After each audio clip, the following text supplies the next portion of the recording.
Calla Sterling n'oublierait jamais cette nuit-là. Il était exactement 2h07 du matin lorsque le bruit familier de pas a résonné dans le couloir. Contrairement à son habitude, elle ne s'est pas levée pour l'accueillir.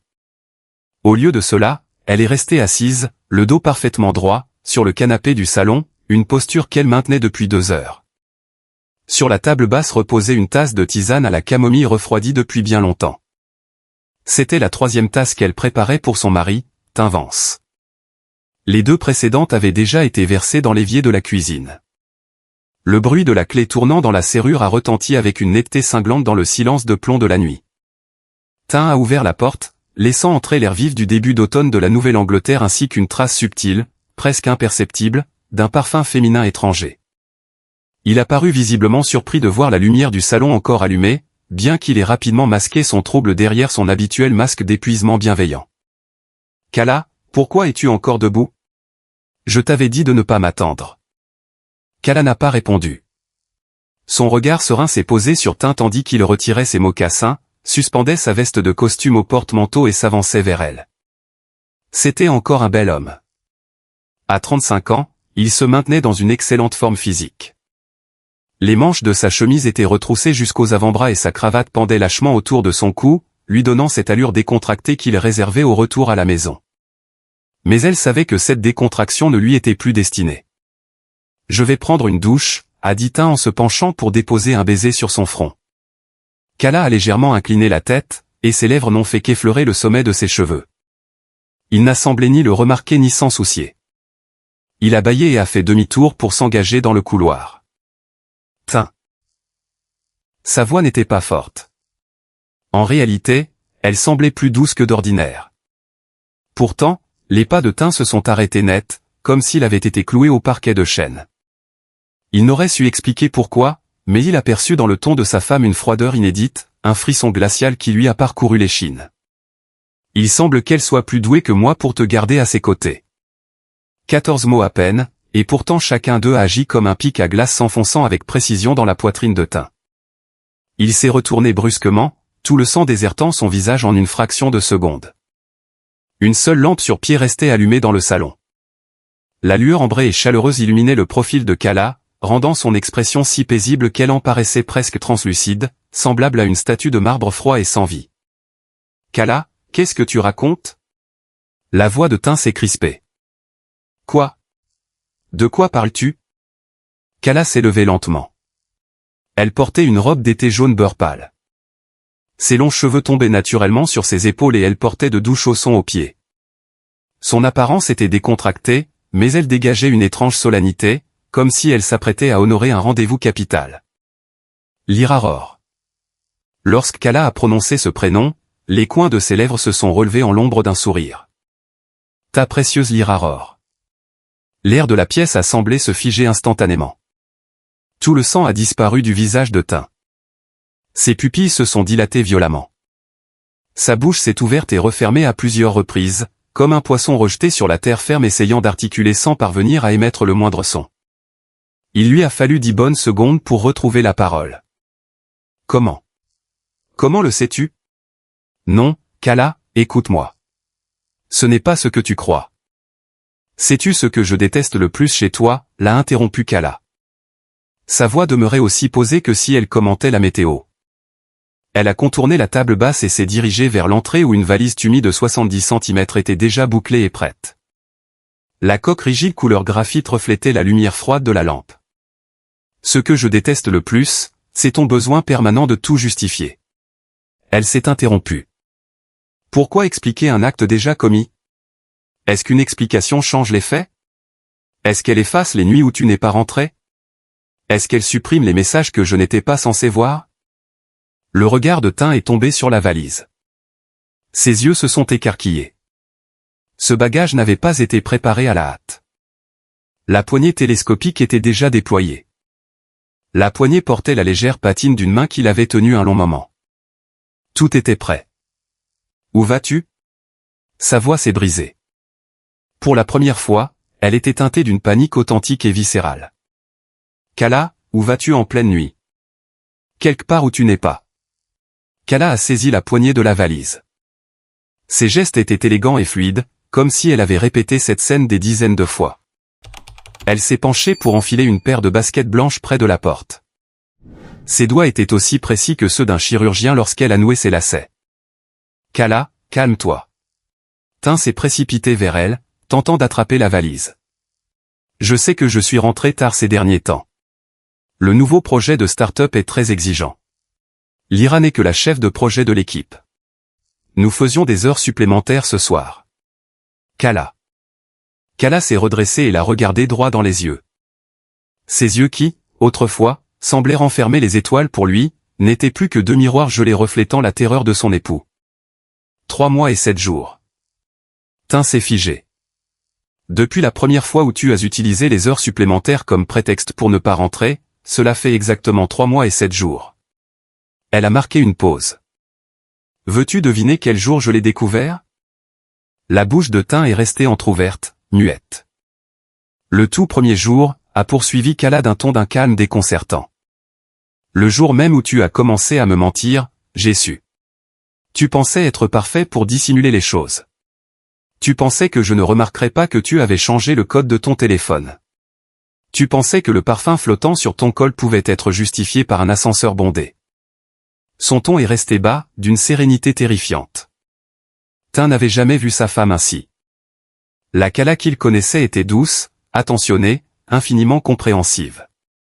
Elle gardait son dîner au chaud quand il était en retard, lui massait les épaules quand il était sous pression et avait passé un mois entier à peindre un album de souvenirs pour son anniversaire. Mais la femme debout devant lui n'était plus qu'une lame dégainée. Alors pourquoi n'as-tu rien dit avant? La voix de Tim a commencé à perdre tout contrôle. Pourquoi es-tu restée silencieuse tout ce temps? Parce que je pensais que tu allais revenir. Pour la première fois, une fêlure est apparue dans sa voix. Les cils de Kala ont frémi. Une lueur a semblé se briser dans ses yeux, mais cela n'a duré qu'une fraction de seconde avant qu'elle ne reverrouille toutes ses émotions au plus profond d'elle-même. Je pensais que si je faisais semblant de ne rien savoir, tu t'arrêterais. Je pensais que si je continuais à être une épouse irréprochable, ta conscience finirait par se réveiller. Je pensais que nos 7 ans de mariage et nos 11 ans d'histoire commune comptaient plus pour toi qu'une aventure de 3 mois. Elle a secoué la tête, esquissant un sourire d'une amère ironie. Je me trompais. À cet instant précis, le téléphone de Tim s'est allumé sur la console de l'entrée. Une notification est apparue, provenant d'un contact enregistré sous le nom de « Sky ». C'était un message audio. Le salon était si silencieux que l'aperçu automatique s'est déclenché distinctement. « Tim, merci de m'avoir accompagné ce soir. Sois prudent sur la route. Envoie-moi un message quand tu seras rentré. Oui, moi aussi je t'aime. » La voix était jeune, doucereuse, enrobée d'un ton mielleux. Le visage de Tim s'est totalement décomposé. Kala, en revanche, n'a même pas scié. Elle a soulevé sa valise et a ouvert la porte d'entrée. La lumière automatique du couloir s'est allumée, projetant sur elle un halo blanc et étirant son ombre jusque dans l'appartement. Kala. Tim s'est jeté vers l'embrasure. Écoute-moi. Laisse-moi t'expliquer. Ma relation avec elle est strictement professionnelle. Les papiers du divorce sont dans le premier tiroir de ton bureau, a dit Kala sans se retourner, sa voix résonnant dans le couloir vide. Je les ai déjà signés. Tandis que les portes de l'ascenseur se refermaient, Tim est resté paralysé sur le seuil, un mocassin à l'intérieur, un pied en chaussette sur le tapis du couloir. Il avait l'air d'un homme frappé par la foudre. La minuterie du couloir s'est éteinte, ne laissant que la lueur chaude s'échappant de la porte ouverte pour éclairer la moitié de son visage dévasté. À l'intérieur de la cabine d'ascenseur, Kala a appuyé son dos contre la paroi en acier brossé et a enfin fermé les yeux. Des larmes ont coulé silencieusement sur ses joues, mais elle n'a pas émis un son. Les parois métalliques reflétaient son visage, un visage exempt d'hystérie ou d'effondrement, ne laissant paraître qu'une détermination épuisée et viscérale. 3 mois, 91 jours, elle avait accordé une dernière chance à ce mariage. Elle avait laissé une ultime opportunité à cet homme. Durant toutes ces nuits passées seule dans leur lit, à faire défiler les photos enregistrées sur son téléphone, elle avait repensé sans fin à cette décennie passée à bâtir une vie ensemble, se demandant si elle pouvait tenir encore un peu. Elle avait enfin sa réponse, elle ne le pouvait plus. Certaines routes, lorsqu'elles mènent à une impasse, s'arrêtent tout simplement. Ce n'était pas qu'elle refusait de faire demi-tour, c'était que le pont derrière eux avait été réduit en cendres. L'ascenseur a sonné au rez-de-chaussée. Kala a essuyé ses larmes, a pris une profonde inspiration et est sortie de la résidence de grand standing en faisant rouler sa valise. Les rues de Boston étaient désertes à 7 heures matinales.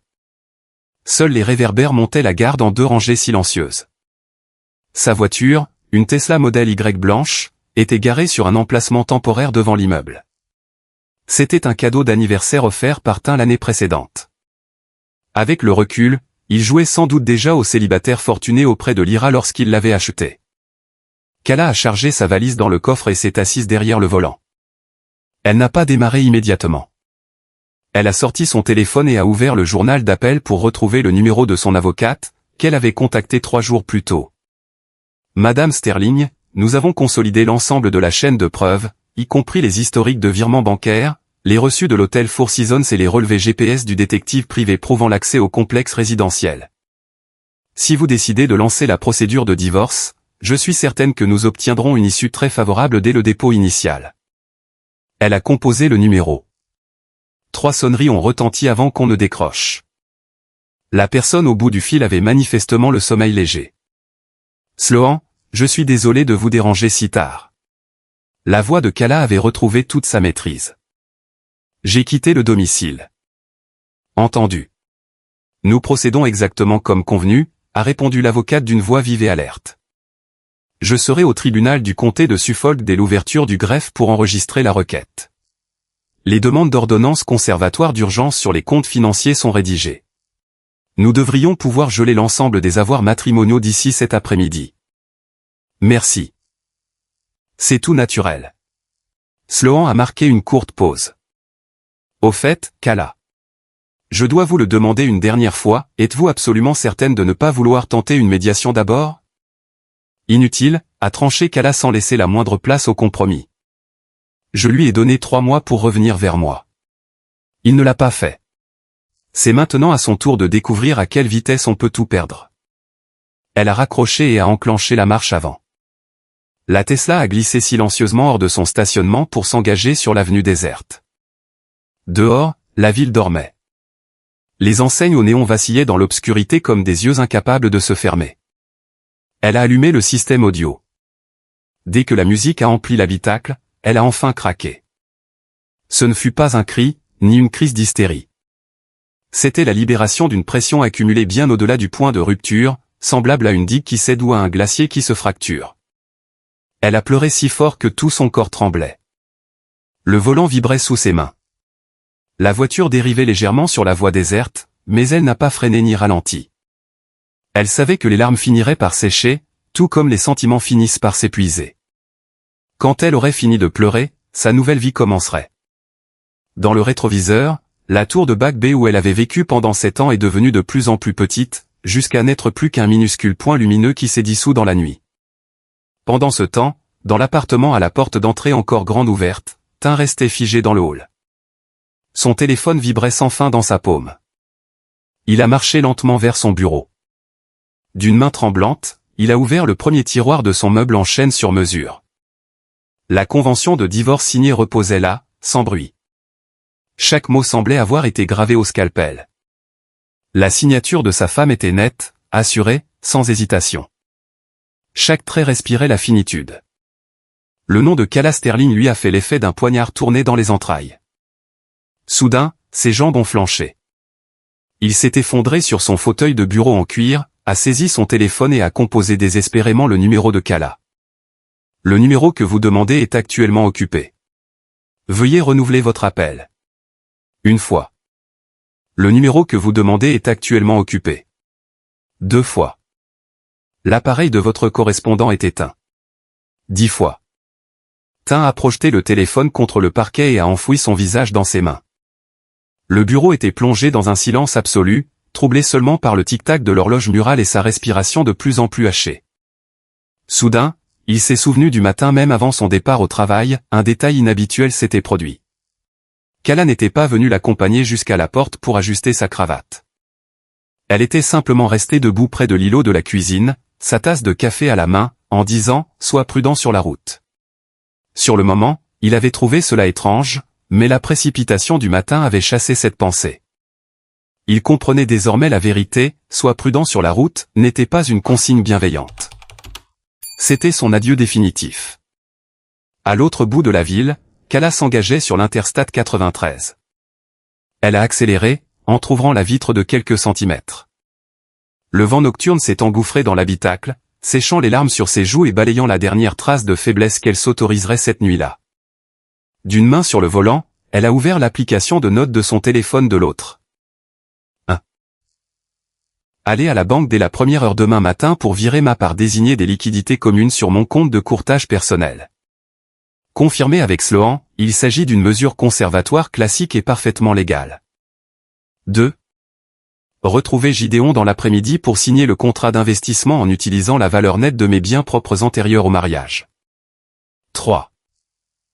Trouver un nouvel appartement avant le week-end. Pas besoin qu'il soit immense, juste calme. 4. Acheter un nouveau téléphone avec un nouveau numéro. L'ancien servira exclusivement aux échanges avec l'avocate. Chaque point avait été méticuleusement pensé et ajusté au cours des 3 derniers mois. Il ne s'agissait pas d'un coup de tête impulsif. Elle était préparée. Elle n'était plus la Kala dont l'univers tout entier tournait autour du bien-être de Tinvance. À 3h47 du matin, Kala s'est garée devant le dépose-minute d'un hôtel 5 étoiles du centre-ville de Boston. Elle n'avait pas réservé de chambre à l'avance, mais sa carte American Express Platinum suffisait amplement à lui garantir une suite n'importe où et à n'importe quelle heure. Le réceptionniste de nuit a vu arriver cette femme seule à une heure aussi tardive et a arboré un sourire professionnel rodé. « Bonjour, madame.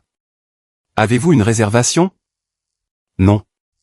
J'ai besoin d'une chambre avec un grand lit à un étage calme. »« Bien sûr, un instant je vous prie. » L'employé a levé les yeux. « Avez-vous des bagages ? » ?»« Ils sont dans le coffre. »« Je m'en occupe moi-même. » Kala a présenté sa carte, a pris la clé magnétique et a dirigé sa valise vers les ascenseurs. Les couloirs étaient tapissés d'une moquette épaisse et moelleuse sur laquelle les roulettes glissaient sans un bruit. Sa chambre se trouvait au 32e étage. Les baies vitrées du sol au plafond offraient une vue plongeante sur la silhouette illuminée de Boston. La plupart des lumières de la ville étaient éteintes, à l'exception de quelques fenêtres isolées appartenant à d'autres noctambules insomniaques. Kala n'a pas allumé les lumières de la chambre. Guidée par la seule lueur de la ville, elle s'est avancée vers le lit et s'est effondrée sur le matelas. Elle est restée allongée sur le dos, les yeux grands ouverts, fixant le plafond. Sa respiration a fini par se stabiliser. Puis son téléphone a vibré de nouveau. Elle l'a pris et a regardé l'écran, c'était un autre message de Tin, un parmi des dizaines d'autres. « Kala, s'il te plaît, réponds. Nous pouvons parler. Écoute-moi. Laisse-moi t'expliquer. Que vais-je devenir si tu pars ? Et le chien ? Kala, je t'aime. Je t'aime vraiment. » Kala a fixé cette cascade de messages. Son visage s'est contracté en une expression qui ressemblait moins à un sourire qu'à une grimace bien plus douloureuse que des larmes. Elle s'est souvenue du jour de leur mariage. Tin l'avait surprise en chantant une chanson lors de la réception. Sa voix s'était brisée à mi-chemin. Il avait pleuré, et ses larmes étaient tombées sur sa robe blanche Vera Wang. À cet instant, elle avait cru qu'il était l'homme avec lequel elle passerait l'éternité, dans la richesse et dans la pauvreté, dans la santé et dans la maladie, ils marcheraient ensemble jusqu'au bout. Mais elle avait oublié un détail capital, les vœux traditionnels de mariage ne mentionnent jamais explicitement la trahison. Elle n'a répondu à aucun message. À la place, elle a ouvert le profil Instagram de Liraror. La jeune femme de 26 ans laissait ses stories visibles 24 heures, mais ses publications récentes suffisaient amplement à tout expliquer. La publication de la veille montrait un gros plan d'une main arborant une bague Cartier Love à l'index, avec la légende « Surprise ». Kala reconnaissait le bijou, elle avait découvert le célèbre écrin rouge caché dans le dressing de Tin des semaines plus tôt. Lorsqu'elle l'avait interrogé, il avait menti avec aplomb, prétendant qu'il s'agissait d'un cadeau d'affaires pour un client fortuné. La publication d'il y a 2 jours était un selfie dans un restaurant de sushi haut de gamme avec pour texte « On travaille si tard, mais par chance il me raccompagne toujours à la maison. » Gâté. Celle d'il y a 3 jours montrait une tasse de café artisanal avec le prénom « Sky » griffonné dessus, posée à côté d'une main d'homme très reconnaissable portant une montre Rolex bien précise. Kala a fait des captures d'écran, les a enregistrées et les a téléversées sur son espace cloud sécurisé. Elle avait répété cette opération tant de fois qu'elle pouvait l'exécuter les yeux fermés. Elle ne compilait pas seulement des preuves juridiques, elle forgeait sa propre détermination. Chaque soir où elle l'avait attendu, elle avait assisté à ce spectacle. Elle avait contemplé ses publications tandis que son cœur se mourait. Après s'être brisée en 1000 morceaux une centaine de fois, elle parvenait enfin à faire défiler le profil de Lyra avec une impassibilité totale, comme si elle lisait un roman de gare sur une parfaite inconnue. Ce n'était pas qu'elle avait cessé d'aimer Tin du jour au lendemain, c'était que cet amour avait été broyé, pulvérisé jusqu'à ce qu'il n'en reste plus la moindre poussière. Kala a éteint son téléphone, s'est retournée sur le grand lit d'hôtel et a enfoui son visage dans les oreillers. Demain serait un autre jour, et Tin découvrirait que lorsqu'une femme restée parfaitement silencieuse pendant 3 mois prend enfin la parole, plus personne ne peut la faire taire. De retour dans l'appartement abandonné, Tin était toujours assis à son bureau. Les documents du divorce étaient étalés devant lui.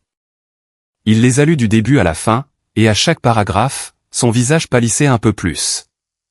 Les exigences de Kala étaient formulées avec une précision chirurgicale, un partage équitable à parts égales de tous les biens acquis pendant le mariage, y compris l'appartement de Back Bay, les 2 véhicules, les comptes d'épargne, les portefeuilles de placement diversifiés.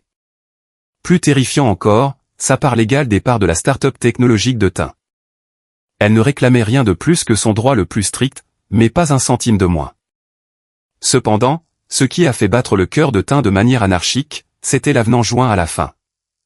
Compte tenu de la faute financière grave de l'époux et de la dissipation d'actifs matrimoniaux au cours du mariage, notamment par le détournement de fonds au profit d'une relation extra-conjugale.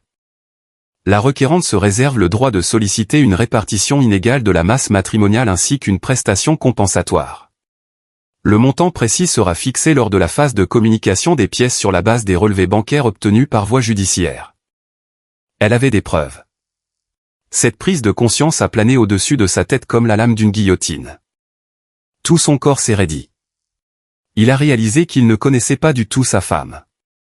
Il ignorait quand elle avait commencé à monter ce dossier. Cette femme qu'il croyait si facile à amadouer, cette femme qu'il jugeait totalement incapable de mener sa vie sans lui, avait tissé un filet de titane sous ses yeux, et il s'était avancé aveuglément en plein centre. Son téléphone a vibré de nouveau. Cette fois, ce n'était pas Kala, c'était Lyra. « Tin, tu es bien rentré? Pourquoi tu ne m'as pas envoyé de message ?» Il a fixé le nom, Sky, sur son écran fissuré et a ressenti une violente vague de nausée non pas contre Lyra, mais contre lui-même. Il n'a pas répondu. Il a simplement posé l'appareil face contre le bureau en acajou et a fermé les yeux. Un doux parfum floral flottait dans la pièce, c'étaient les lys blancs frais que Kala avait disposés la veille. Elle achetait des fleurs au marché de producteurs chaque dimanche, les disposant dans des vases dans le bureau et le salon pour insuffler de la vie à cet appartement impersonnel. Les lys étaient en pleine floraison, d'un blanc immaculé, tout comme le visage serein de Kala lorsqu'elle avait franchi le seuil. Il s'est soudain rappelé une question qu'elle lui posait souvent au début de leur union, « Chérie, est-ce que tu me quitteras un jour ?» Et chaque fois, il riait, la serrait contre lui et répondait, « Ne sois pas bête. Comment pourrais-je te quitter ?» Il mesurait désormais l'amère ironie de la situation, ce n'était pas lui qui l'avait quitté. C'était elle qui l'avait abandonné, et c'était lui qui l'y avait poussé. À travers la vitre, le ciel de Boston commençait à s'éclaircir. La ville s'éveillait. Une nouvelle journée débutait, pour Kala, c'était le premier jour de sa liberté, pour Tin, c'était le premier jour de son pire cauchemar. Les conséquences ne faisaient que commencer. Alors que le ciel prenait à peine une teinte pourpre, Kala s'est réveillée. Elle n'avait pas l'habitude des grasses matinées, son horloge biologique interne avait été réglée par cette année de mariage. Autrefois, elle se glissait hors du lit en silence, marchant sur la pointe des pieds jusqu'à la cuisine pendant que Tin ronflait encore. Elle préparait le petit déjeuner et cuisant les œufs, toastant le pain au levain, pressant des oranges fraîches, dressant le tout sur la table avant de retourner le réveiller avec douceur. Tin était notoirement grincheux au réveil, il adorait repousser l'alarme et mendier 10 minutes de plus.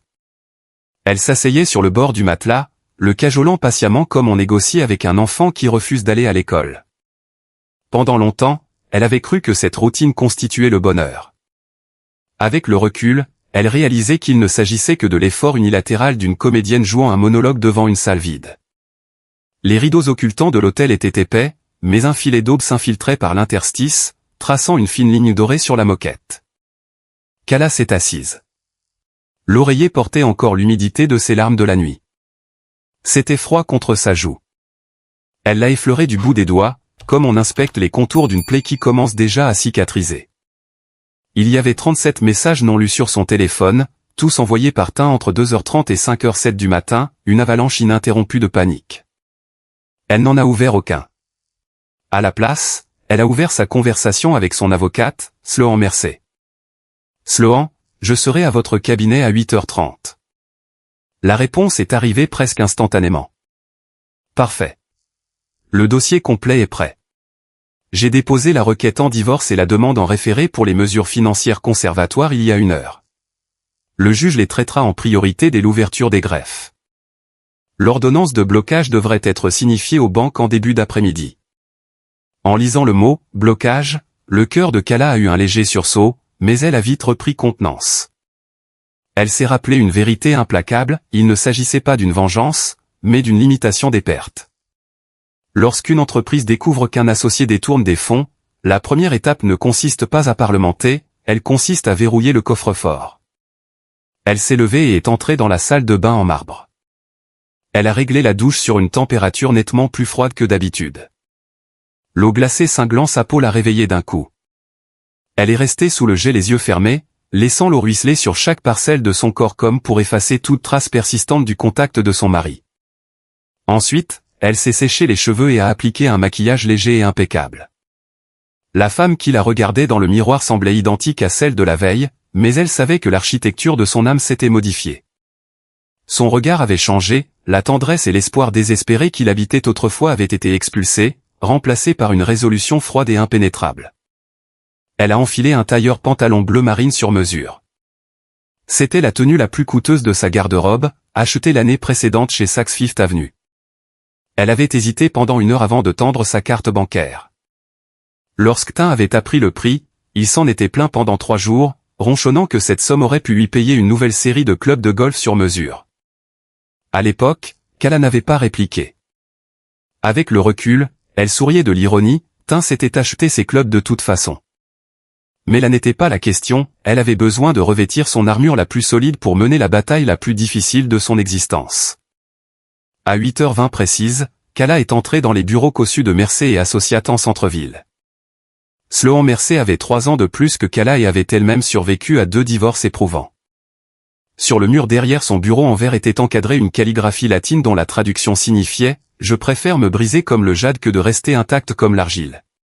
La première fois que Kala avait lu cette maxime, elle avait su qu'elle avait engagé la bonne juriste. Entre les deux femmes existait une compréhension naturelle et tacite, une solidarité instinctive. Sloan ne lui avait jamais demandé de reconsidérer sa position, elle ne lui avait jamais tenu de discours moralisateur sur la préservation du foyer. De surcroît, Kala n'avait pas d'enfant, dans ce désastre, c'était sans doute sa seule chance. « Asseyez-vous » a dit Sloan en désignant les fauteuils en cuir, avant de faire glisser un volumineux classeur à onglets sur la table de verre. Kala a ouvert le classeur. Tout était méticuleusement répertorié, chaque document étant muni d'onglets de couleur, de date et de renvoi croisés. Elle a tourné les pages lentement, ses doigts effleurant le papier épais comme si elle touchait la matérialisation de toutes ses nuits sans sommeil. Section 1. Expertise financière. Au cours des 90 derniers jours, Tin avait transféré un total de 64 000 $ à l'IRA via divers virements électroniques et transactions directes, soit 27 opérations au total. Le virement unitaire le plus important s'élevait à 30 000 $, avec pour libellé, prime de projet. Une note rédigée à l'encre rouge par Sloan précisait en marge, l'assignation adressée aux ressources humaines confirme qu'aucun système de prime de ce type n'existe dans l'entreprise. Section 2. Données de géolocalisation. Sloan avait mandaté un détective privé qui avait légalement tracé la télémétrie GPS du véhicule de Tin en la corrélant avec les données de son téléphone portable. En 3 mois, Tin s'était rendu 41 fois dans l'immeuble résidentiel de luxe de Seaport où résidait l'IRA, toujours après 21 heures, à 40 minutes de bouchon de son propre domicile. Dans 12 de ces cas, son véhicule était resté stationné sur place jusqu'à plus de 2 heures du matin. Section 3. Éléments photographiques. Reçu d'hôtel, capture d'écran de vidéosurveillance, photographie prise dans des parkings souterrains.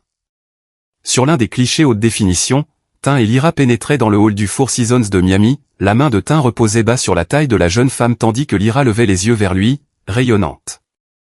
L'objectif était si net que Kala distinguait parfaitement l'expression de son mari, un sourire niais et épris, une expression qu'elle ne lui avait plus vu lui adresser depuis leurs 20 ans. Après avoir contemplé la dernière photographie, Kala a refermé le classeur d'un coup sec et l'a repoussé sur le bureau. Ses mains ne tremblaient pas, ses yeux n'étaient pas rougis. C'est suffisant.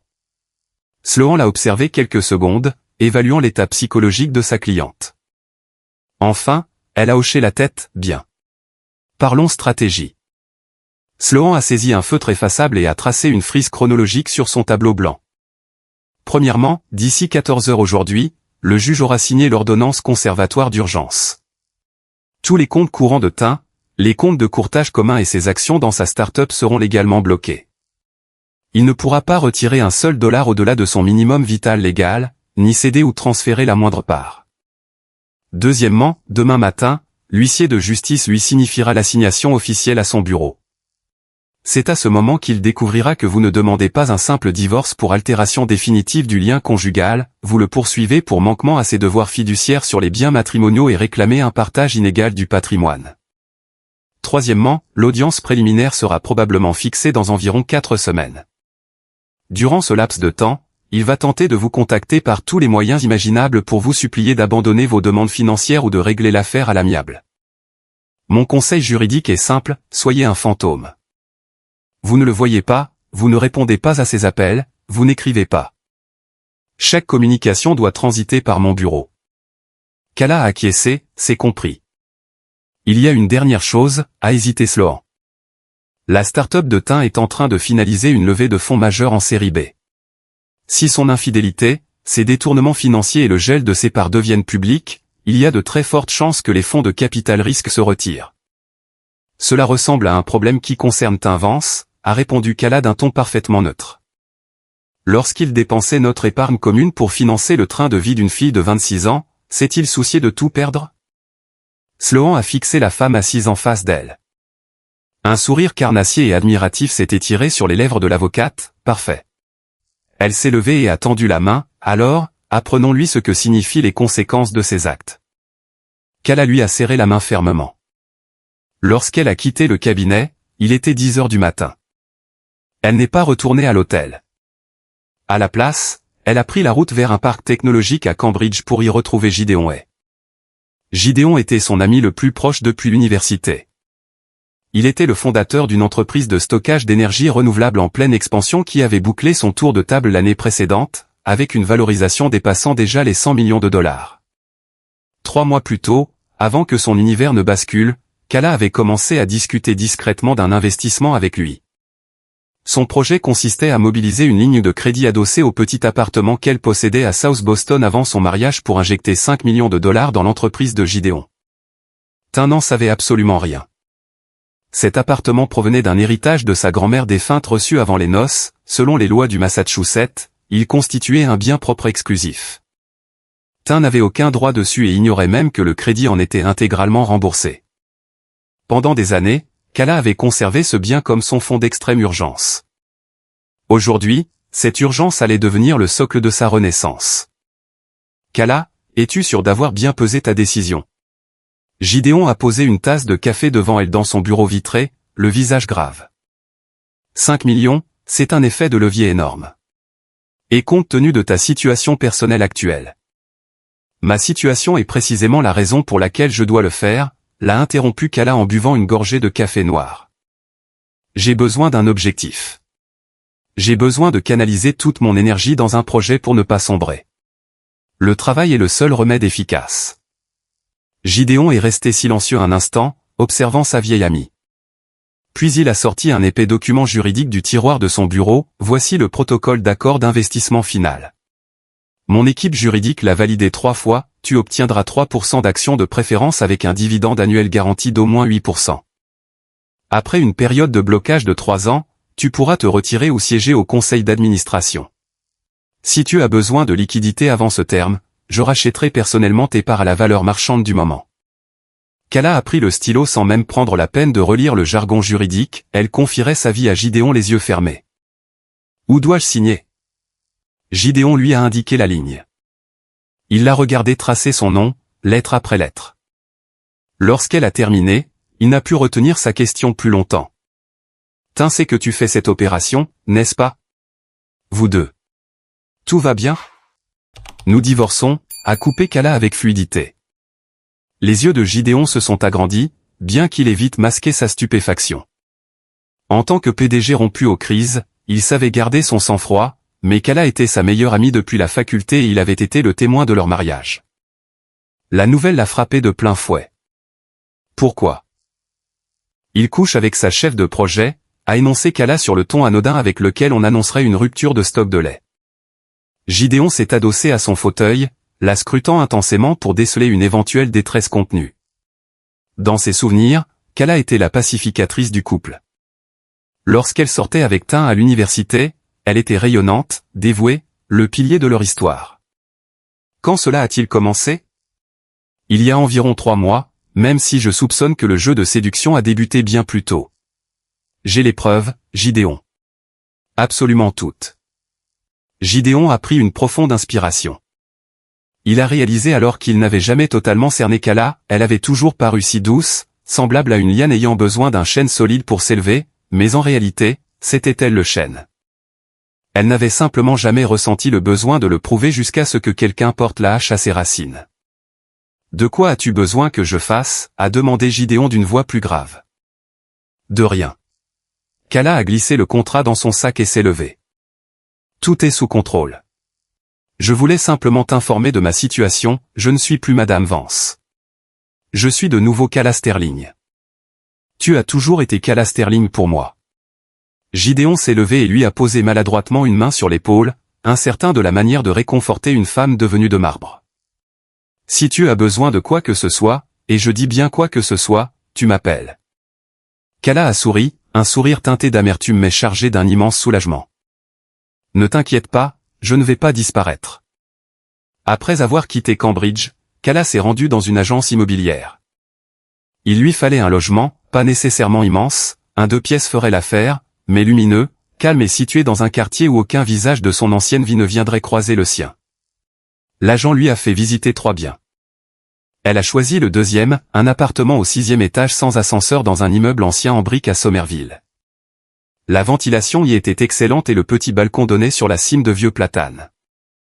La propriétaire, une femme originale d'une 60aine d'années, a eu un coup de cœur immédiat pour Kala, lui serrant la main en disant « Ma petite, si vous signez pour 2 ans, je vous retire $400 sur le loyer mensuel. » Kala a signé sur le champ, réglant la caution ainsi que le premier et le dernier mois de loyer par virement depuis son téléphone.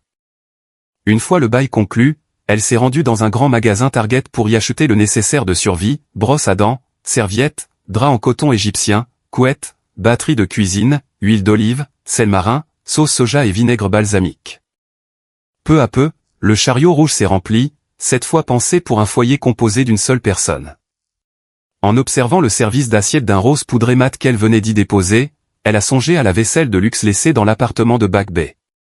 Elle l'avait choisie avec un soin infini des années plus tôt, chaque assiette ornée d'une marguerite peinte à la main. Elle n'avait nulle intention d'aller la récupérer, certaines choses, une fois souillées, le reste à jamais. Même en recollant la porcelaine brisée, les fêlures microscopiques continuent d'abriter des impuretés. À 15 heures, Kala était de retour à l'hôtel pour rassembler son unique valise avant de rejoindre Somerville. Alors qu'elle rangeait ses vêtements, son nouveau téléphone prépayé acheté 1 heure plus tôt a vibré. C'était un numéro masqué. Kala a décroché sans prononcer un mot. Après 2 secondes de silence, la voix de Tin s'est fait entendre, une voix éraillée, comme s'il avait avalé du verre pilé. Kala, c'est moi. Elle est restée muette. Où es-tu? J'ai tourné en ville toute la journée pour te chercher. Tes amis ne répondent pas à mes appels. Tes parents m'ont raccroché au nez. Tin, l'a finalement interrompu Kala d'une voix douce mais lourde comme du plomb. Cesse de me chercher. Tu as vu la demande de divorce. Laisse les avocats gérer la procédure. S'il te reste la moindre décence, coopère pour que nous puissions clore tout cela avec un minimum de dignité. Je ne veux pas divorcer. La voix de Tin est montée en flèche, frôlant l'hystérie. Kala, je sais que j'ai tout gâché, mon Dieu, je sais que j'ai fait n'importe quoi. Mais c'est fini avec Lyra. Hier soir, je lui ai envoyé un message pour lui dire que c'était terminé pour toujours. S'il te plaît, donne-moi juste une chance. Une seule. Kala a fixé le mur de la chambre d'hôtel. Elle tenait l'appareil contre son oreille, écoutant sa respiration saccadée et ses sanglots étouffés. Elle avait écouté cette voix pendant 11 ans. Elle le connaissait si intimement qu'elle pouvait dessiner les traits de son visage les yeux fermés, elle l'imaginait à cet instant précis, les yeux rougis, l'arête du nez écarlate, la lèvre inférieure tremblante. Autrefois, lorsqu'il était dans cet état, son cœur fondait immédiatement. Elle se rappelait une violente dispute des années auparavant, elle avait fait son sac pour partir chez sa mère, et Tin l'avait rattrapée dans le couloir, l'entourant de ses bras, enfouissant son visage dans son cou en pleurant comme un enfant effrayé. Elle avait lâché son sac et l'avait serré contre elle, lui pardonnant sur le champ. Mais cela appartenait à une autre vie. Que tu aies rompu ou non avec ta maîtresse ne me regarde pas, a répondu Kala, totalement dépourvue d'émotion. Ma décision est irrévocable. Éteins. Il y a une chose que je dois te rappeler. Elle l'a coupé avant qu'il ne recommence à supplier, depuis 14 heures aujourd'hui, l'ensemble de tes comptes personnels, joints et professionnels liés à ton nom ont été gelés par un juge du comté de Suffolk. Un silence de mort s'est installé au bout du fil. Avant que les banques ne bloquent tes cartes de retrait, a poursuivi Kala avec une précision clinique, je te suggère de retirer quelques centaines de dollars en liquide. Sinon, tu ne pourras même pas te payer un taxi ce mois-ci. La respiration à l'autre bout s'est arrêtée net. Quoi? Qu'est-ce que tu viens de dire? A murmuré Tin dans un souffle. Gelé? Qu'est-ce que ça veut dire? Cela veut dire que j'ai déposé une requête conservatoire en référé. Tous les biens matrimoniaux sont verrouillés en attendant le partage judiciaire. Comme tu as utilisé les fonds communs pour financer le train de vie de Lyra ces 3 derniers mois, le juge déduira l'exact montant de ces dépenses de ta part du patrimoine. Un long silence insoutenable a suivi. Kala a même éloigné le téléphone pour vérifier si la communication n'avait pas été coupée, le compteur tournait toujours. Puis Tin a repris la parole, sur un ton radicalement différent. Kala Sterling, tu as perdu la tête? Sa voix vibrait d'une rage brute et désespérée. Tu es en train de me détruire. Enfin, il cesse de m'appeler chérie, a-t-elle pensé. Les commissures de ses lèvres ont esquissé une moue plus amère qu'un sanglot et plus froide qu'un sourire. Je ne te détruis pas, Tin, a-t-elle murmuré. Tu t'es détruit tout seul. Et elle a raccroché. Elle a éteint le téléphone, a retiré la carte SIM, l'a brisée en deux et l'a jetée dans la corbeille de l'hôtel. Sa véritable ligne était déjà active sur un nouvel iPhone dans son sac à main. À 18 heures, Kala est arrivée à son nouvel appartement de Somerville. 6e étage, sans ascenseur, elle a monté sa grande valise seule dans l'escalier étroit en bois, s'arrêtant à chaque palier pour reprendre son souffle. Arrivée au sommet, ses cuisses la brûlaient et ses paumes étaient moites, mais elle ressentait une décharge d'adrénaline grisante. Ce n'était pas gravir des marches, c'était un exorcisme physique salutaire. Elle a ouvert la porte avec sa nouvelle clé en laiton. Le logement était presque vide, la propriétaire y avait laissé un bureau ancien et un matelas 2 places sur un cadre simple. Les rideaux en lin laissés par l'ancien locataire filtraient le soleil couchant, baignant le parquet d'une lumière dorée et chaleureuse.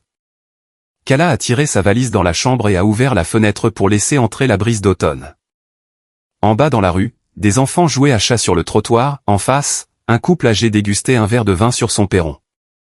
C'était un quartier ordinaire, peuplé de gens normaux, et elle s'y sentait bien. Personne ici ne la connaissait, personne ne savait qu'elle était l'épouse bafouée d'un dirigeant de la tech, personne ne poserait sur elle un regard de pitié. Elle n'était que la nouvelle locataire du 6B, rien de plus. Elle a commandé le reste de son mobilier en ligne, des répliques simples et épurées de style scandinave, une bibliothèque, une commode, une chaise de bureau ergonomique, un lampadaire. L'ensemble de son panier s'élevait à moins de 2000 $, soit moins de 5% du prix de la bague Cartier offerte à Lyra. Involontairement, son esprit a refait les comptes, Tin avait été infidèle pendant environ 90 jours. Il avait versé 64 000 $ d'argent liquide à Lyra, lui avait acheté une bague à 42 000 $, l'avait emmené en week-end au Four Seasons de Miami pour au moins 9 000 $, sans compter les dîners gastronomiques, les chauffeurs privés et les cadeaux. Le total dépassait allègrement les 120 000 $. Avec une telle somme, elle pouvait payer le loyer de cet appartement pendant des années ou financer le lancement d'une entreprise. Et lorsque Tin dilapidait cet argent, il utilisait une carte adossée à un compte portant son nom à elle. Kala s'est souvenu de l'hiver précédent, lorsqu'elle avait un besoin urgent d'un nouvel ordinateur pour son activité de consultante indépendante, elle avait hésité pendant 3 semaines devant le tarif de $2500 avant de l'acheter avec ses propres économies de Noël.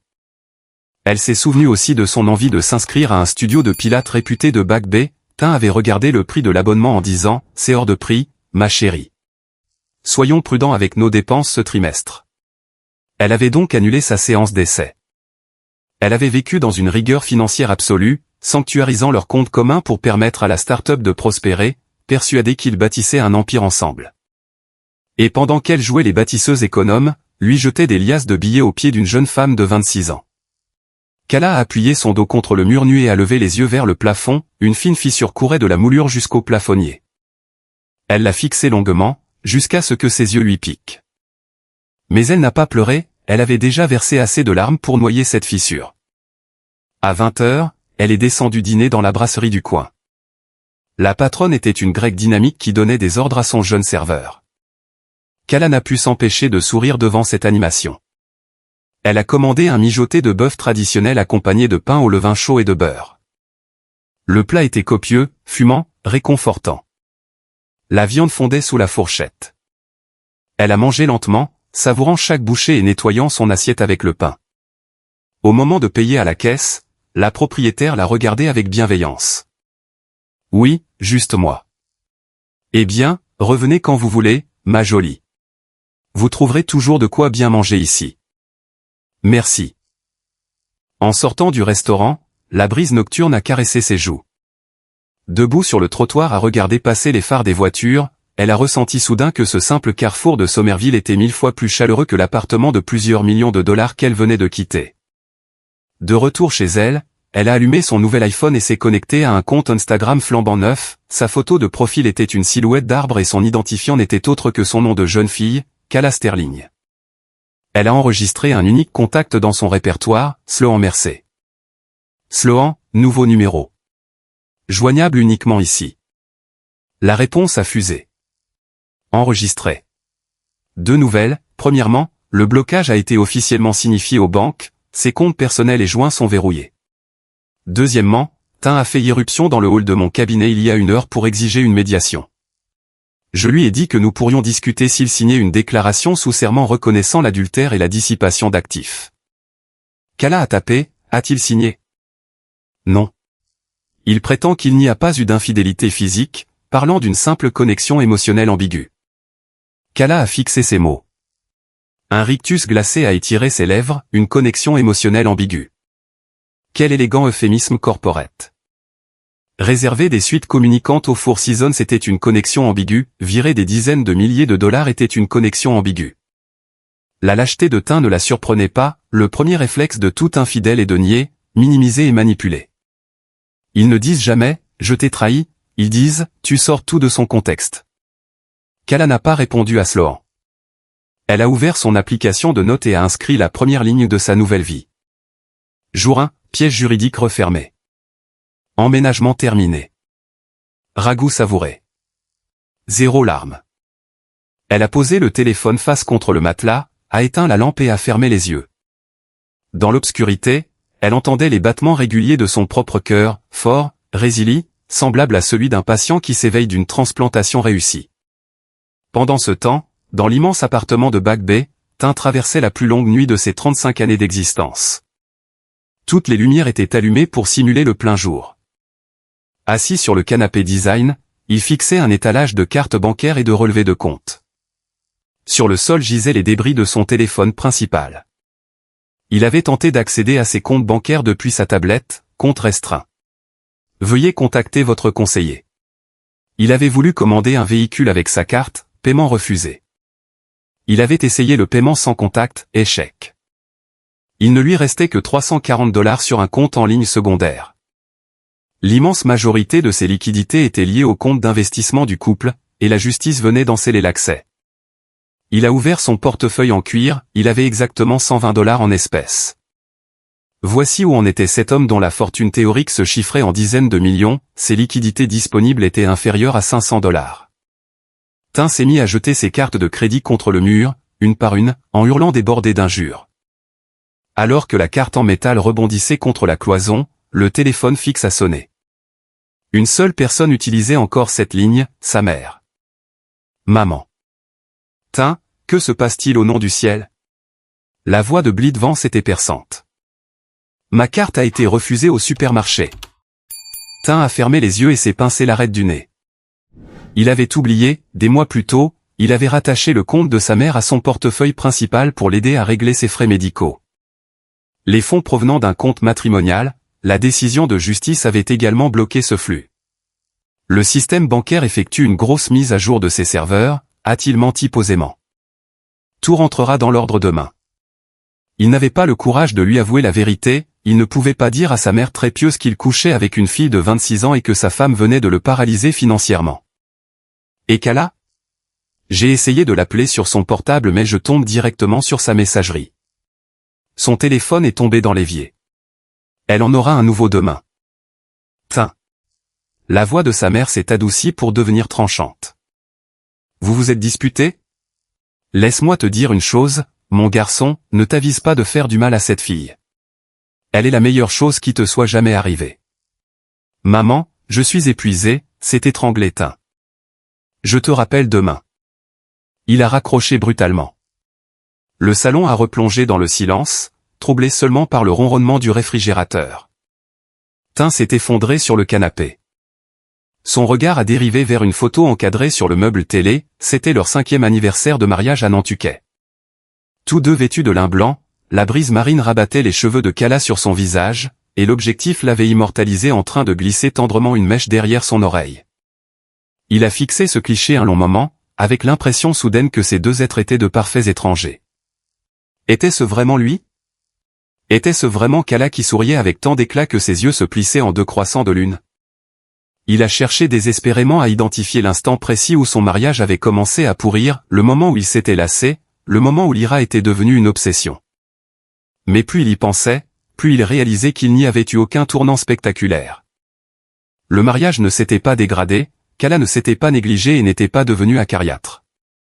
La seule chose qui avait changé était sa propre cupidité, il voulait la stabilité inébranlable d'une épouse loyale et le frisson flatteur d'une jeune maîtresse, il voulait l'intelligence émotionnelle de Kala et l'admiration superficielle de l'Ira. Il voulait jouer le mari idéal lors des réceptions mondaines et le séducteur fortuné au bar des palaces. Il voulait tout, en oubliant que la gravité finit toujours par faire s'écrouler les châteaux de cartes. L'Ira Rohr, 26 ans, chef de projet transféré de l'agence d'Austin, jeune, vive, avec une voix semblable à du miel coulant sur de la glace. La première fois qu'elle était entrée dans son bureau, vêtue d'une robe fleurie et arborant un sourire au charme imparfait, Tain se rappelait exactement sa pensée, elle est totalement différente des rouages d'entreprise de cet immeuble. Et elle l'était, elle lui apportait des cafés raffinés lorsqu'il travaillait tard, lui envoyait des mèmes décalés pendant les conseils d'administration fastidieux, et lorsqu'il voyageait pour des salons professionnels, lui écrivait à 1h du matin, « Est-ce que je te manque ?» Elle avait été comme un lierre discret s'enroulant autour de son ego. Lorsqu'il avait réalisé qu'il étouffait, il était trop tard à moins qu'il n'ait jamais souhaité s'en défaire. La première fois qu'ils avaient franchi la limite remontait à la mi-avril, lors d'un séminaire d'entreprise. Il avait trop bu, et l'Ira l'avait raccompagné à sa chambre. Ce qui s'était passé ensuite semblait si naturel, si inévitable, que cela paraissait écrit d'avance. Il s'était réveillé le lendemain matin en la trouvant endormie contre lui. En la regardant respirer, il avait ressenti une étincelle électrique chaotique qu'il n'avait pas éprouvée depuis une décennie. Cette étincelle l'avait aveuglé vis-à-vis de Kala. L'Ira n'avait jamais exigé qu'il divorce, elle ne faisait pas de caprices, elle jouait la fille détendue, compréhensive, un lac paisible sans la moindre ride. Tain s'était sincèrement persuadé d'avoir trouvé l'équilibre parfait. Ce que son ego démesuré n'avait pas compris, c'était le calcul sous-jacent, l'Ira savait qu'un dirigeant ne détruirait pas sa vie pour elle, alors elle ne le lui demandait pas. Ce qu'elle voulait, c'était l'accès à sa carte bancaire illimitée, à son réseau et à ce train de vie de luxe. Tant qu'il lui offrait des bijoux Cartier et des séjours à Miami, elle acceptait avec joie son rôle de muse sans contrainte. Mais Tain n'apprendrait cette leçon que bien plus tard. Pour l'instant, il avait simplement l'impression que son univers s'écroulait. Il a pris sa vieille tablette et a ouvert sa messagerie, l'Ira lui avait encore écrit. « Tain, que s'est-il passé au bureau aujourd'hui? Est-ce que tu vas bien ?» Tain a fixé l'écran, le doigt suspendu au-dessus du clavier virtuel. Il voulait taper, « Ma femme c'est tout, c'est fini. » Il voulait écrire « Mes comptes sont gelés, je ne peux plus rien t'acheter ». Il voulait demander « Peux-tu me virer 500 $? Je ne peux littéralement pas faire mes courses. » Il n'a pas pu s'y résoudre, une honte écrasante et suffocante l'a étranglé. Il était un PDG de 35 ans, fondateur d'une entreprise tech, et il n'avait pas le courage de mendier un prêt auprès de sa maîtresse de 26 ans. Il a effacé la notification. À la place, il a ouvert sa conversation avec Kala. Le dernier message remontait toujours à la nuit de son départ. Il a tapé avec désespoir. « Kala, je sais que je suis une ordure. S'il te plaît, rentre à la maison. Nous pouvons arranger ça. » Message distribué, mais aucun accusé de lecture. Il ignorait si elle l'avait lu. Il ne savait qu'une chose, la femme qui lui répondait autrefois en 30 secondes, celle qui aurait appelé les hôpitaux de la région s'il avait eu 1 heure de retard lors d'une tempête de neige, avait disparu. Elle était devenue un fantôme. Tin a lâché la tablette, a ramené ses genoux contre sa poitrine sur ce canapé à 10 000 $ et s'est mis à pleurer non pas de ses pleurs esthétiques de cinéma, mais d'un sanglot laid, déchirant, des gémissements rauques qui résonnaient sous les hauts plafonds de l'appartement désert. Personne ne l'entendait, personne n'est venu le consoler. Même Mac, leur golden retriever qui dormait d'ordinaire à ses pieds, avait été confié par Kala à une pension canine l'après-midi de son départ. Tin a pleuré jusqu'à ce que ses cordes vocales soient brisées et que ses yeux soient totalement secs. En levant la tête, la photo de Kala à Nantucket lui est apparue brouillée par ses larmes, elle y souriait avec tant d'éclat, comme si l'épouser avait été le plus beau cadeau de son existence. Et il venait de démolir ce sourire à coups de masse. Le lendemain matin à 7 heures, son associé, Van Adler, l'appelait pour la 12e fois. Tin avait ignoré les 11 premiers appels, mais a été contraint de décrocher au 12e car Van venait d'envoyer un message, décroche ce fichu téléphone où j'enfonce ta porte d'entrée. Tin, qu'est-ce que tu as encore fabriqué? La voix de Van était si puissante qu'elle n'avait pas besoin du haut-parleur. Johnson de chez Sequoia Capital vient de m'appeler. Les déclarations financières ont fait remonter que tes parts de fondateurs sont bloquées par une injonction du tribunal de la famille. Tu as conscience de ce que ça veut dire? Nous sommes à 3 jours de signer les accords pour la série B et ton capital est gelé. Tin était assis dans son salon sombre, sans s'être douché ni rasé, sa barbe naissante lui donnant un air hagard. Van. J'ai un problème personnel. Quel genre de problème personnel pousse un juge à bloquer les actions d'un fondateur, a hurlé Van. Tu as emprunté de l'argent à la mafia? Tu es sous le coup d'une mise en examen. Tin a gardé le silence un long moment. Le tic-tac de l'horloge semblait égrener le compte à rebours d'une bombe. Kala a demandé le divorce. Elle a obtenu un gel conservatoire de tous mes avoirs. Un silence complet de 5 secondes a suivi. Pour un homme aussi volubile que Van, 5 secondes de silence équivalaient à une déflagration nucléaire. Le divorce?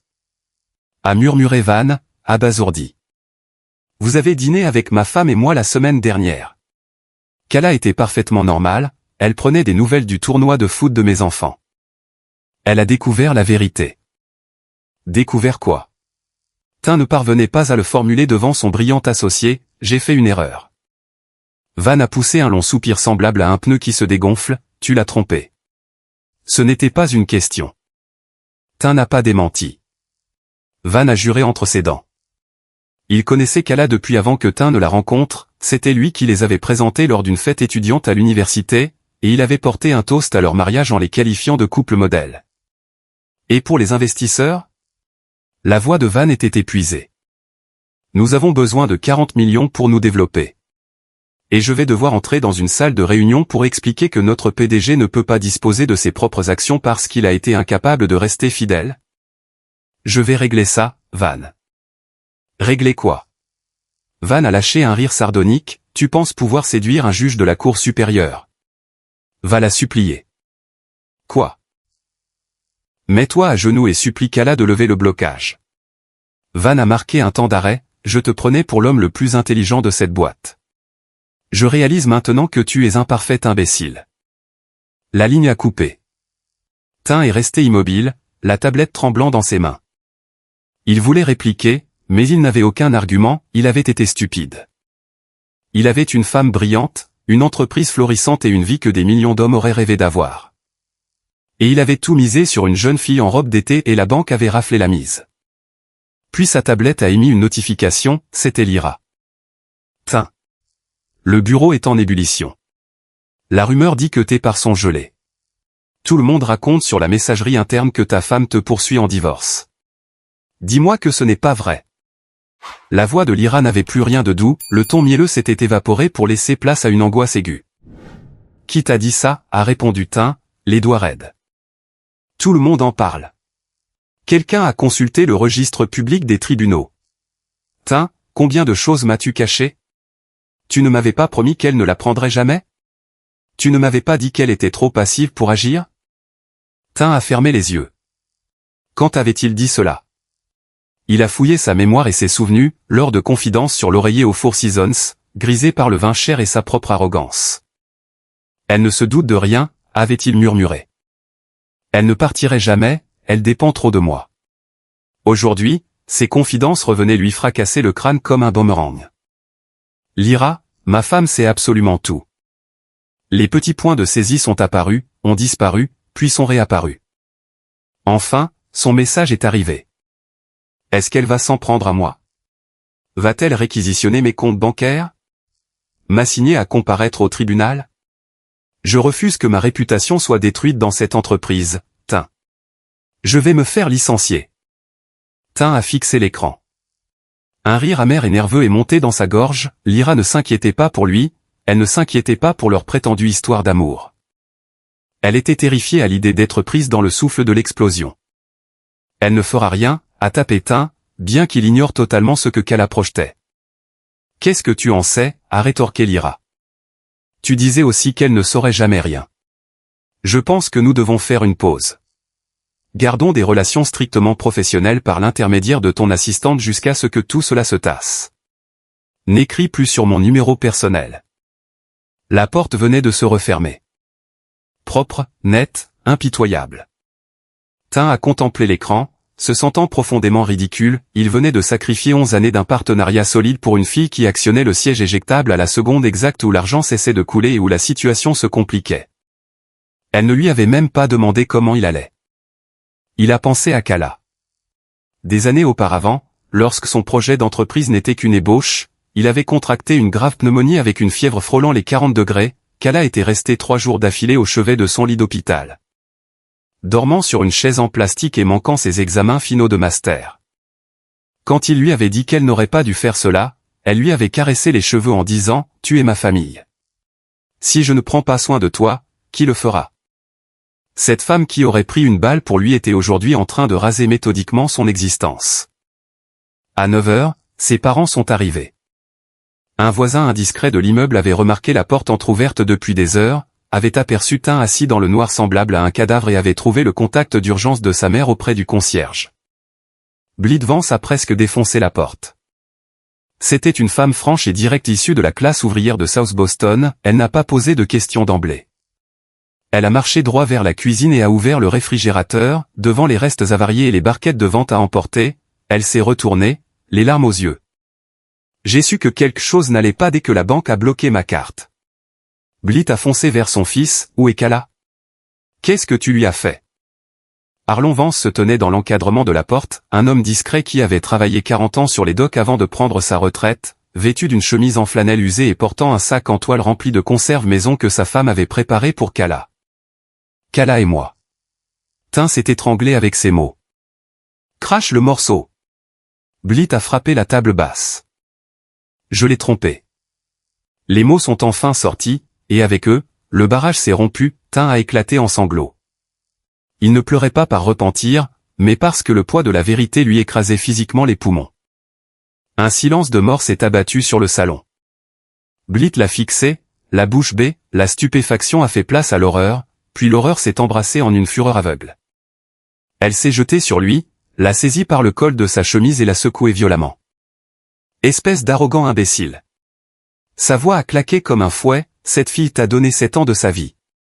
Elle te préparait tes repas, elle gérait ta maison, elle a renoncé à sa carrière à New York pour rester ici et soutenir ton rêve.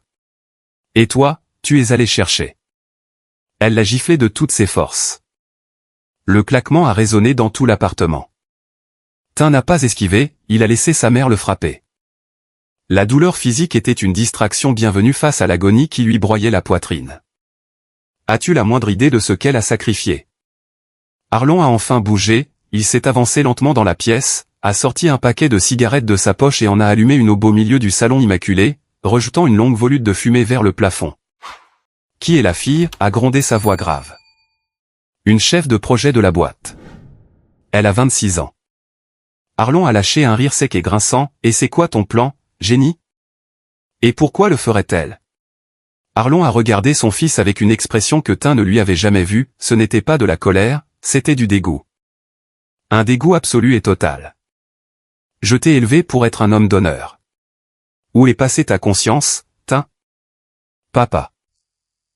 Ne m'appelle plus papa. Arlon a tiré une dernière bouffée de sa cigarette, a fait demi-tour et s'est dirigé vers la sortie. Si tu ne ramènes pas cette fille à la maison, considère que tu es mort pour moi. Il est sorti. Blit a regardé Tin, a craché sur le parquet et s'est précipité derrière son mari. La porte s'est refermée dans un claquement sec, Tin était de nouveau seul. Pendant ce temps, dans son nouvel appartement de Somerville, Kala déballait ses cartons. Le livreur avait dû faire 4 voyages pour monter les 6 étages, Kala lui avait donné un pourboire de $100. Elle a monté ses meubles elle-même, le bureau près de la fenêtre, la bibliothèque contre le mur, et elle a disposé quelques plantes vertes pour égayer les angles. Elle a étendu ses draps blancs impeccables sur le matelas, en moins de 24 heures, le logement impersonnel avait pris des allures de foyer chaleureux. Son nouveau téléphone a vibré, c'était Sloan Mercer. Van Adler m'a appelé, il supplie d'obtenir un rendez-vous avec vous. Il affirme que la levée de fonds est une question de vie ou de mort pour la société. Kala a répondu d'une main tout en rangeant ses épices de l'autre. Dites à Van que je ne reçois personne. La survie de cette entreprise n'est plus de ma responsabilité. Bien reçu. Van a également mentionné que Tin passe sa matinée à pleurer et subit des crises de panique avec vomissement. Kala a fixé le message, puis a posé son bocal de paprika sur l'étagère. Qu'il pleure. J'ai une vie à mener. À 18 heures, la sonnette a retenti. Kala a ouvert l'accès. Quelques instants plus tard, Gideon apparaissait sur le palier, légèrement essoufflé, portant de grands sacs en toile, l'un rempli de produits frais d'une épicerie fine, l'autre contenant une pile de livres reliés. « Comment as-tu trouvé mon adresse » a souri Kala, sincèrement heureuse de le voir. « Je dirige une entreprise technologique, Kala, retrouver les gens et la spécialité des algorithmes » a plaisanté Gideon en entrant pour déposer les sacs sur le comptoir. Cadeau de pendaison de crémaillère, des pommes croquantes, du bon café, et je me suis souvenu que tu voulais relire 100 ans de solitude.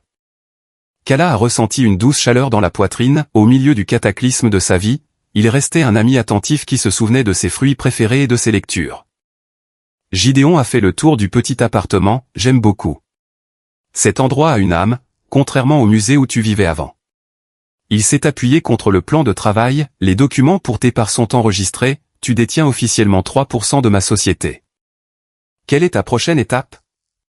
Je veux travailler, Gideon, l'a regardé Kala avec intensité. Je ne veux pas être une associée passive qui encaisse des dividendes.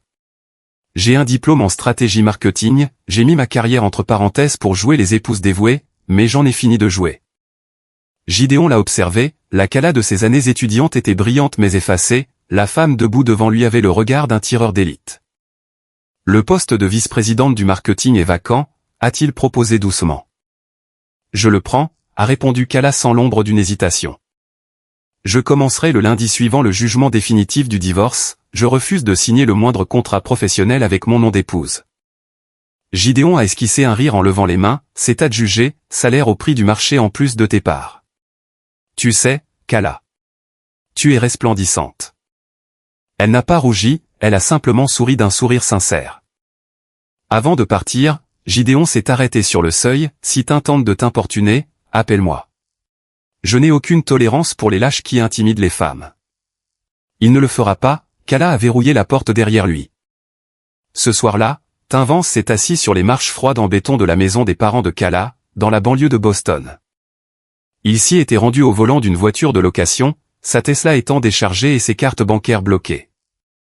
Il est resté assis sur le perron dans le vent glacial pendant 4 heures, sans oser frapper, espérant simplement voir Kala sortir. Les lumières du premier étage se sont éteintes à minuit, Kala n'était pas là, elle n'y avait jamais été. Tin s'est relevé lentement, les articulations ankylosées par le froid. Il a repris la route vers la ville, mais sans rentrer chez lui, il a roulé sans but jusqu'à se garer sur les rives de la rivière Charles. L'eau était d'un noir d'encre, reflétant les néons de Cambridge, et le vent du fleuve le transperçait jusqu'aux os. 14 ans plus tôt, il avait rencontré Calla juste de l'autre côté de cette rive lors d'une soirée étudiante, vêtue d'une robe blanche, un gobelet à la main, riant avec ses amis. Il l'avait courtisée sans relâche pendant 3 mois avant qu'elle n'accepte enfin un rendez-vous. Lorsqu'elle avait dit oui, il avait commandé des pizzas pour tout son étage de résidence universitaire. Il a sorti son téléphone et a fait défiler ses photos anciennes, des clichés pixelisés de 2012 montrant Calla endormie à la bibliothèque, Calla riant la bouche pleine de pâtes au réfectoire, leurs photos de remise des diplômes enlacés sur la pelouse du campus. Ils avaient prévu d'emménager à New York, elle avait reçu une lettre d'admission à l'université Columbia. « J'irai là où tu iras », lui avait-elle dit alors. Et comment l'avait-il remercié? Tin s'est agrippé au garde-corps de la promenade et a sangloté face au vent. Son téléphone a vibré, c'était encore Lyra. Tin. Les RH viennent de me convoquer en réunion. Ils m'ont interrogé sur ma prime de projet, je leur ai tout dit. Je suis désolé, mais je dois me protéger. S'il te plaît, ne me contacte plus ou je déposerai une plainte pour harcèlement. Tin a fixé le message et a éclaté d'un rire dément, une plainte pour harcèlement. La fille qui le suppliait de quitter sa femme une semaine plus tôt le menaçait désormais des ressources humaines. Il a supprimé son contact, effacé chaque photo, message et note vocale d'elle sur son appareil, voulant nettoyer son esprit à l'eau de Javel. Il est retourné à son appartement de Back Bay, est entré dans son bureau et a repris les documents du divorce. Cette fois, il a tourné jusqu'à la toute dernière page, glissé sous la ligne de signature se trouvait un petit mot manuscrit de la main de Calla. Tin. Le jour de notre mariage, je me suis fait une promesse silencieuse, je me suis promis que, quelles que soient les épreuves, je ne serai jamais la première à prononcer le mot divorce. J'ai tenu ma promesse. Tu as brisé nos vœux le premier, alors je suis parti. Ne me cherche pas, les excuses sont inutiles. J'espère seulement que tu te souviendras d'une chose, un mariage n'est pas un spectacle en solo, et tu as quitté la scène il y a bien longtemps. Prends soin de toi. Tin a pressé le mot contre ses lèvres et a fermé les yeux, le papier était glacé. Un mois plus tard, au tribunal des affaires familiales du comté de Suffolk, il pleuvait à verse.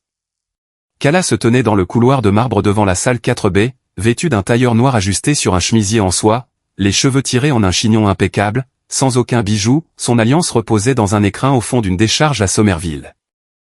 Tin s'est avancé dans le couloir flanqué de son avocat.